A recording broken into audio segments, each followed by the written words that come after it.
नाज़रीन आदाब, खबर दोपहर के साथ मैं हूं हिना जुबैर। नाज़रीन, आज हम खास तौर पर बात कर रहे हैं राजधानी दिल्ली की, जहां लगातार ओमिक्रॉन के मामले हैं कि बढ़ते चले जा रहे हैं। आज रात से नाइट कर्फ्यू का भी रिफाज कर दिया जाएगा, लेकिन इस सब के बीच में स्कूल भी खोले जा रहे हैं और वालिदैन की जो तशवीश है वो भी बरकरार ही है। इन्हीं तमाम चीज़ों पर आज हम बात करेंगे अपने खास पेशकश खबर दोपहर में। चलिए शुरू करते हैं।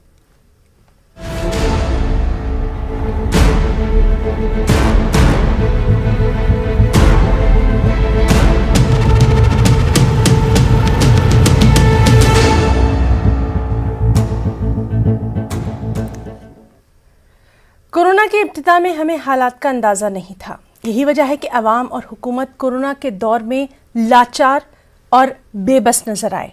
हमने लॉकडाउन झेला, घरों में महसूर होकर रह गए, रोजगार को तबाह होते हुए भी हमने देखा, तालीमी सिलसिला टूटा, अपने और अपनों के अंदर लाचारी देखी, बेबसी के आलम में तड़प महसूस की।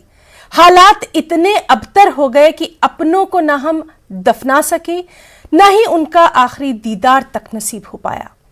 हालात बदले, वैक्सीन आई, थोड़ा इत्मीनान भी हुआ कि अब जबकि सब कुछ ठीक ठाक चल रहा था, 2 वक्त की रोटी के लिए लोग घरों से बाहर निकलने लगे, तो नए वेरिएंट ओमिक्रॉन के मनहूस साए ने फिर से जकड़ लिया।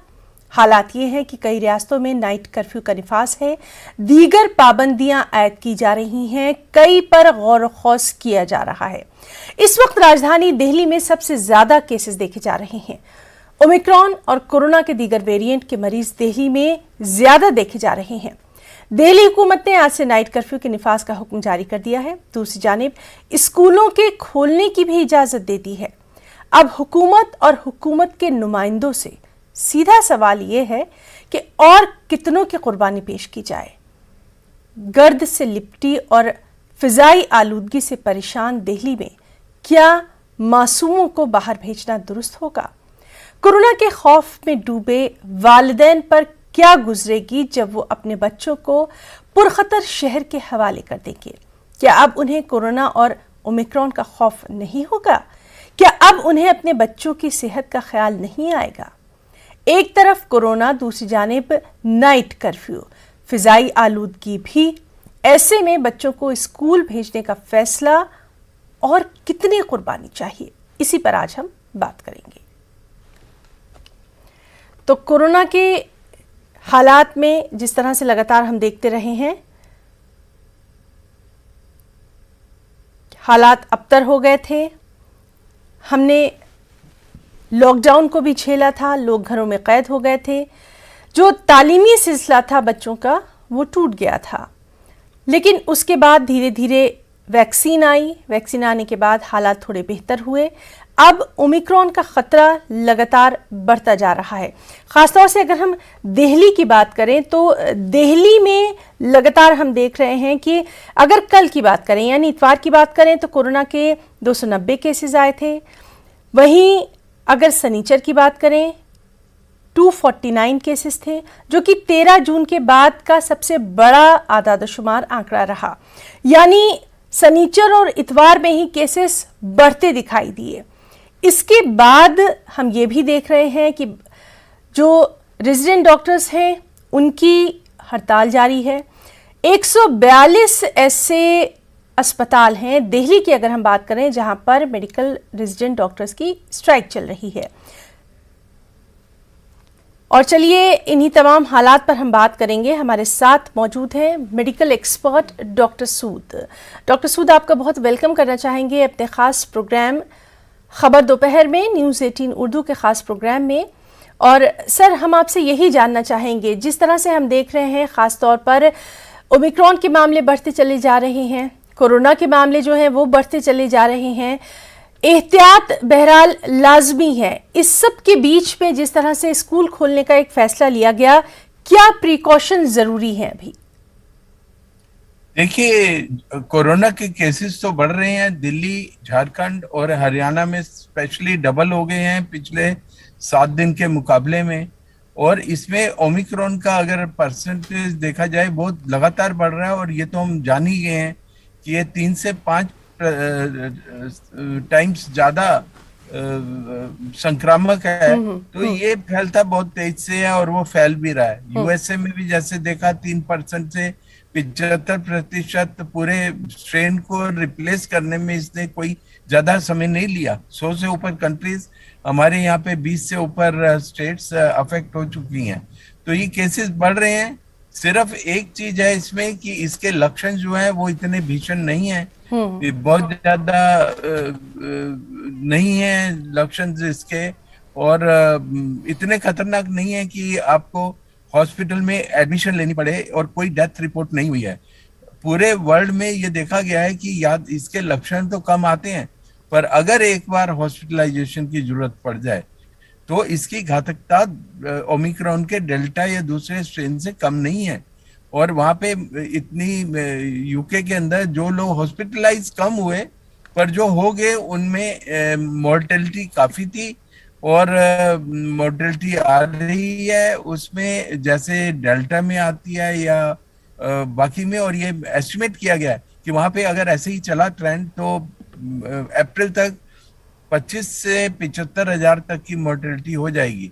जब हम दूसरे देशों में इस तरह की स्थिति देखते हैं, साउथ अफ्रीका में जरूर केसेस अब बहुत तेजी से। जी सर, हम आपसे बातचीत अपनी जारी रखेंगे, और जिस तरह से हम बात कर रहे हैं खास तौर पर छोटे बच्चों की जिनके लिए स्कूल दिल्ली में खोल दिए गए हैं, इस पर भी हम आपसे जरूर बातचीत करेंगे। हमारे साथी प्रीति श्रीवास्तव भी मौजूद है, दिल्ली से है। प्रीति, आज सुबह से लगातार इस अहम खबर पर हम बने हुए हैं कि एक तरफ तो दिल्ली में नाइट कर्फ्यू लगाया जा रहा है, कोरोना और ओमिक्रॉन दोनों मामले बढ़ते चले जा रहे हैं, दूसरी जानिब आज से छोटे बच्चों का स्कूल भी खोल दिया गया है।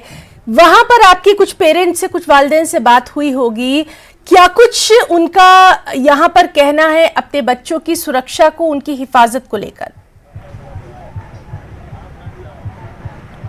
बिल्कुल है ना, जिस तरीके से ओमिक्रॉन के जो केसेस हैं वो लगातार दिल्ली में बढ़ रहे हैं, उसको लेकर पेरेंट्स ही नहीं सभी लोग हैं वो परेशान हैं कि किस तरीके से इससे बचा जाए, क्योंकि दूसरी लहर भारत ने देखी थी और उस लहर में जिस तरीके से लोगों को दिक्कतों का सामना करना पड़ा था, जिस तरीके से जो रेट बढ़ा था और जिस तरीके से ऑक्सीजन की कमी देखने को मिली थी, उस तरीके से इस तरीके के हालात ना हो उसको देखते हुए सरकार पहले से ही प्रिकॉशंस ले लेना चाहती है। लेकिन उसके बावजूद इस तरीके से जो वो केसेस हैं वो लगातार बढ़ रहे हैं। आज से दिल्ली में स्कूल खोल दिए गए हैं, और साथ ही जो एक अहम बात है वो ये है कि दिल्ली के जो रेजिडेंस डॉक्टर्स हैं वो पिछले 1 महीने से हड़ताल पर है, और आज उन्होंने इमरजेंसी की जो सेवाएं हैं वो बंद कर दी हैं। तो आप समझ सकती हैं कि कितनी बुरी स्थिति दिल्ली की होने वाली है कि जब ओमिक्रॉन के केस दिल्ली में सबसे ज़्यादा है, 500 का आंकड़ा पूरे भारत में ओमिक्रॉन के केसेस ने पार कर लिया है, उसकी स्थिति में दिल्ली के डॉक्टर्स जो है, जो रेजिडेंस डॉक्टर्स हैं, वो सभी अस्पतालों के जो रेजिडेंस डॉक्टर्स हैं वो हड़ताल पर हैं।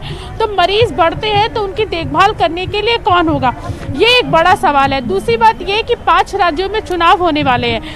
5 राज्यों को चुनाव को लेकर आज स्वास्थ्य मंत्रालय चुनाव आयोग के साथ एक बड़ी बैठक कर रहा है। बैठक अभी फिलहाल चुनाव आयोग के कार्यालय में शुरू हो चुकी है, जिसमें स्वास्थ्य मंत्रालय के जो अधिकारी हैं वो मौजूद हैं, और इस बैठक का मेन एजेंडा ये है कि चुनाव आयोग ने स्वास्थ्य मंत्रालय से जो ओमिक्रॉन के केसेस है उनका डाटा मांगा है, उन राज्यों की लिस्ट मांगी है कि कहां कहां पर ये जो वायरस है ज़्यादा फैल सकता है और ये वायरस कितना खतरनाक होगा।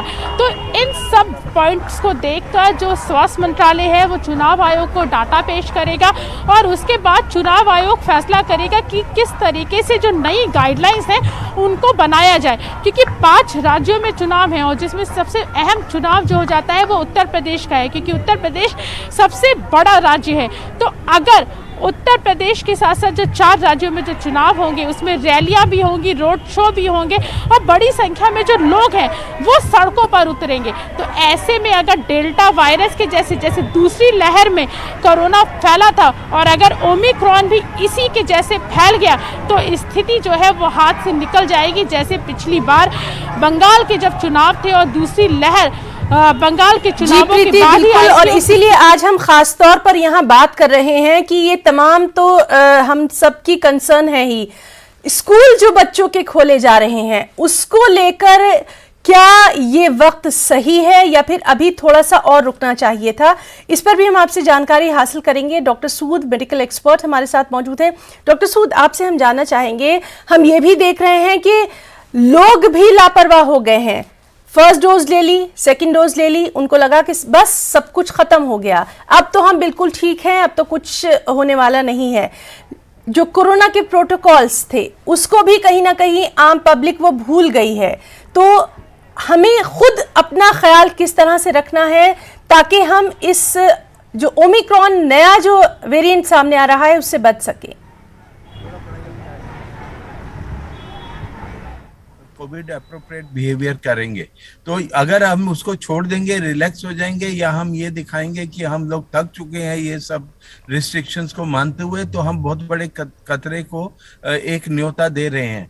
दूसरी बात आपने बच्चों की बोली, बच्चों में जो इन्फेक्शंस हैं वो होता तो है, वो कैरियर ज्यादा होते हैं, मतलब वो उसको कैरी करते हैं दूसरे आदमी को देने के लिए, उनको सिम्टम्स कम होते हैं, ये देखा गया है। अब क्योंकि इम्यूनाइजेशन भी बच्चों का 15 से 18 साल का खोला जा रहा है, और अभी 10 तारीख के बाद से हाई रिस्क जो हैं या हाई एक्सपोजर हैं, जैसे फ्रंट वर्कर हैं, इन सबको, या 60 साल से ऊपर जो भी लोग हैं उनको बूस्टर भी दिया जाएगा। ये सब शुरुआत हो रही है।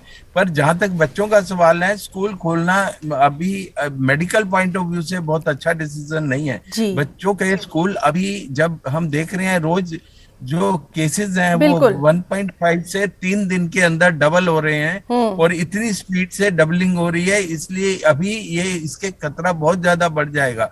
और रैलीज को जब हम बात कर रहे हैं, चुनाव आयोग से बात कर रहे हैं, तो स्कूलों के बारे में या गैदरिंग्स के बारे में, वेडिंग्स के बारे में, नाइट्स में पार्टीज के बारे में, ये सारी चीजें हमको देखनी पड़ेंगी और सब पे एकदम बैन लगाना पड़ेगा, नहीं तो हम एक बड़े लॉकडाउन की तरफ अपने आप को धकेल रहे हैं। इसलिए हमको जहां भी क्राउड है, आपको ये कहावत है कि जो ओमिक्रॉन हो या कोविड का जो भी हो, कोरोना का वायरस, ये एक आदमी के साथ ट्रेवल करता है और गैदरिंग में सेलिब्रेट करता है, वो खुश हो जाता है ओमिक्रॉन की, मेरे को तो इतना बड़ा फील्ड मिल गया फैलने के लिए। तो इसलिए इन सारी भीड़ वाली जगहों पे, स्कूलों पे, रैली पे एकदम रोक लगानी चाहिए और हमको नए एक्सपेरिमेंट नहीं करने चाहिए। बिल्कुल सर, आपने ये बात बहुत अच्छी कही कि हमें नए एक्सपेरिमेंट बिल्कुल नहीं करना है, बल्कि हमें इंतजार करना है, कोविड प्रोटोकॉल्स को अपनाना है। ये बहुत ही अच्छी चीज आपने हमारे नाज़रीन तक पहुंचाई है। प्रीति, आपसे भी हम जानना चाहेंगे, जिस तरह से लगातार हम देख रहे हैं कि मेडिकल में स्ट्राइक चल रही है, डॉक्टर्स की स्ट्राइक चल रही है, साथ ही साथ जो इंतजामात हैं उनके ताल्लुक से कहा यह जा रहा है कि सब कुछ ठीक है, लेकिन असल हालात क्या हैं वो हम पहले भी देख चुके हैं। हम यहाँ पर ये बात कर रहे हैं कि जब आप देख रहे हैं कि जो एयर क्वालिटी इंडेक्स है वो भी खराब चल रहा है, उसकी वजह से भी कई अहम फैसले दिल्ली हुकूमत को लेने पड़े, दिल्ली सरकार को लेने पड़े, उसके बावजूद छोटे बच्चों का इस तरह से स्कूल खोलना क्या कहीं ना कहीं किसी नए खतरे को दावत तो नहीं है? बिल्कुल हिना, आप सही कह रही हैं कि जिस तरीके से डॉक्टर राजीव सूद ने भी बताया कि हमको नए एक्सपेरिमेंट नहीं करने चाहिए, लेकिन जो बच्चों के स्कूल खोल दिए गए हैं वो भी खास तौर पे छोटे बच्चों के, तो उसको आप नए एक्सपेरिमेंट के तौर पर ही ले सकती हैं। लेकिन मुझे नहीं लगता कि ये नए एक्सपेरिमेंट इस समय करने की ज़रूरत थी, क्योंकि जो विशेषज्ञ हैं, जो डॉक्टर्स हैं, वो भी मना कर रहे हैं कि बच्चे बिल्कुल भी सेफ नहीं हैं, क्योंकि जिस तरीके से ओमिक्रॉन लगातार बढ़ रहा है उसकी जो स्पीड है वो डेल्टा से 30 गुना ज़्यादा खतरनाक है, यानी कि 30 गुना ज़्यादा स्पीड से ओमिक्रॉन के जो केसेस हैं वो लगातार बढ़ रहे हैं। इस पे हालांकि जो एम्स के डॉक्टर्स हैं, जो एम्स के विशेषज्ञ हैं, उन्होंने ये भी साफ किया था कि जो बच्चे हैं, जब दूसरी लहर आई थी तो बच्चों को ये जो वायरस था, तो दूसरे जो एक बड़ा हिस्सा जो था उन सबको कोविड हुआ था, लेकिन उनकी जो इम्यूनिटी है वो स्ट्रांग होती है, इसलिए वो बच्चों को लेकर इतना खतरनाक साबित नहीं हुआ।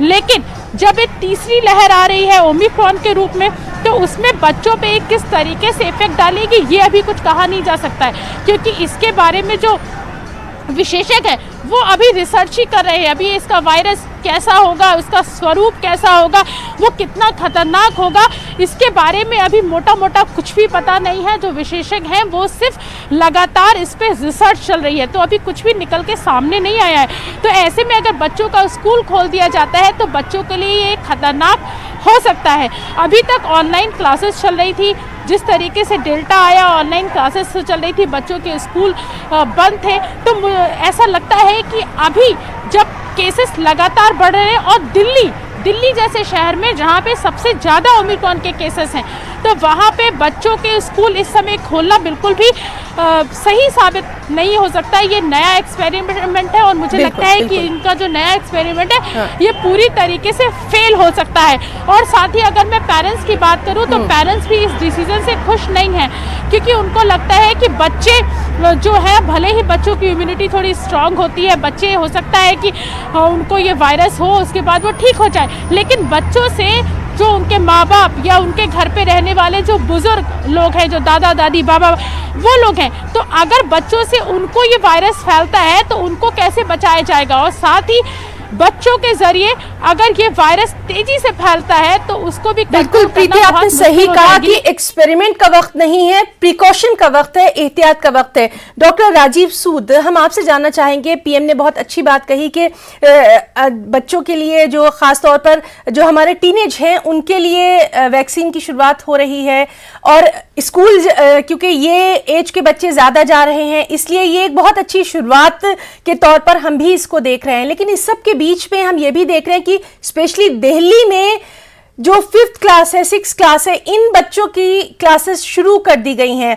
थोड़ा सा अगर वेट करते, थोड़ा सा हालात को देखा जाता, उसके बाद अगर कोई फैसला लिया जाता तो शायद ज्यादा सही रहता, पेरेंट्स के लिए भी और बच्चों की हेल्थ के लिए भी। देखिए, ओमिक्रॉन से सब लोग डरे हुए हैं, सरकार भी डरी हुई है, और जिस तरीके से सारे देश डरे हुए हैं, ग्लोबल प्रॉब्लम हो गई है, ये पेंडेमिक का सही स्वरूप सामने आ रहा है कि इसमें हमको एहतियात बरतने हैं। और अगर हम ये चीज मानते हैं तो उसमें ये टाइम बिल्कुल नहीं है जब पॉल्यूशन ज्यादा है। आपने जैसे एयर इंडेक्स की बात की, तो उसके अंदर भी ये ओमिक्रॉन हो या कोरोना हो, इसके फैलने के खतरे या और भी वायरसेस के बढ़ जाते हैं, क्योंकि ये ड्रॉपलेट से फैलता है और इसकी जो संक्रमणता है और बढ़ जाती है पॉल्यूशन में। ये समय ऐसा है जब एहतियात बरतने हैं और ज्यादा से ज्यादा कोविड एप्रोप्रिएट बिहेवियर जो ऑलरेडी प्रूव हो चुका है उसी को चलना चाहिए। जहां तक बच्चों की बात है, बच्चों का वैक्सीनेशन लगेगा तो भी उनकी इम्यूनिटी डेवलप करने में पहला इंजेक्शन लगेगा, फिर दूसरा लगेगा और उसके बाद 2 वीक के बाद उनकी इम्यूनिटी पूरी आएगी। बच्चों में जो है, जो हमारे ACE2 इनहिबिटर रिसेप्टर्स होते हैं हमारे पूरे शरीर में, अंगों में, हमारी धमनियों में, लंग्स में, ये बच्चों में कम होते हैं, इसलिए जो एंट्री है वायरस की वो कम होती है। पर ये कैरियर होते हैं, ये इनका इन्फेक्शन होता है पर ये एसिम्प्टोमेटिक रहते हैं। इनको सिम्टम्स जो है या तो नहीं होते या कम होते हैं और इनकी इम्यूनिटी बेटर है। आपको ये बता दें, पुरुषों में सबसे ज्यादा खतरा है ओल्ड एज में, और पुरुषों में, और उसके बाद महिलाओं में, और सबसे कम बच्चों में। पर क्योंकि हमारी 60% जो पॉपुलेशन है वो उसको इम्यूनाइजेशन हो चुका है, वो काफी हद तक जो तेज लक्षण है इनके, उनसे अपने आप को प्रोटेक्ट कर चुके हैं। इस टाइम बच्चे बिल्कुल ऐसा फील्ड है जो कि बिल्कुल भी उनको इम्यूनाइजेशन नहीं लगा है, और जैसा मैंने बताया कि उनको 2 डोजेज लगना और उसके बाद 2 वीक होने में अभी काफी समय लगेगा। इसलिए अभी इसमें बहुत एहतियात की जरूरत है और बच्चों को लेके एक और खतरा सामने है। अगर बच्चों में कुछ ज्यादा इन्फेक्शंस आए और बच्चों को हॉस्पिटलाइजेशन की जरूरत पड़ी तो हमारा जो इंफ्रास्ट्रक्चर है, बच्चों का ICU अलग होता है, उनके इक्विपमेंट अलग होते हैं, उनकी रिक्वायरमेंट अलग होती है हॉस्पिटल में, और हमारे पास इतने ज्यादा बेड नहीं है कि अगर डेल्टा जैसी वेव आ गई या 3rd वेव आ गई हम सबको संभाल पाएंगे। तो मैं आपको ये भी बताऊं कि जो बात करी कि मेडिकल हमारा जो इंफ्रास्ट्रक्चर है उसकी तो एक बात है, जो मैन पावर है, हमारे जो डॉक्टर्स हैं वो काफी 2 साल से इसमें जूझ रहे हैं, काफी 1500 से ज्यादा डॉक्टर्स की जान जा चुकी है। और अगर ऐसी सिचुएशन है उसके अंदर हमारे जो नई एडमिशंस नहीं हो पाई हैं और पुराने डॉक्टर्स जो हैं, जो जिन्होंने कोर्सेज पूरे कर लिए हैं पढ़ाई के 3rd ईयर के बाद, वो निकल के जा रहे हैं। जी डॉक्टर राजीव सूद, बिल्कुल यही बात हमारी साथी जो है दिल्ली से प्रीति, वो भी यही बात कह रही हैं कि डॉक्टर्स की एक तरफ स्ट्राइक चल रही है और दूसरी जानिब जिस तरह से हम एयर क्वालिटी इंडेक्स की बात कर रहे हैं। प्रीति, अभी डॉक्टर साहब ने एक बहुत अच्छी बात कही है इंफ्रास्ट्रक्चर की। बच्चों के चूंकि वार्ड्स अलग होते हैं, डॉक्टर्स अलग होते हैं, आप चूंकि फील्ड में हैं इसलिए हम आपसे जानना चाहेंगे, क्या वहां पर इस तरह के किसी भी इमरजेंसी सिचुएशन से निपटने की तैयारी नजर आ रही है, खासतौर पर बच्चों के लिए? क्या हमारा हेल्थ सेक्टर, जिसकी लगातार बात की जा रही है कि बहुत तैयारियां कर ली गई हैं, सब कुछ ठीक है, क्या जमीनी हकीकत वैसी दिखाई दे रही है?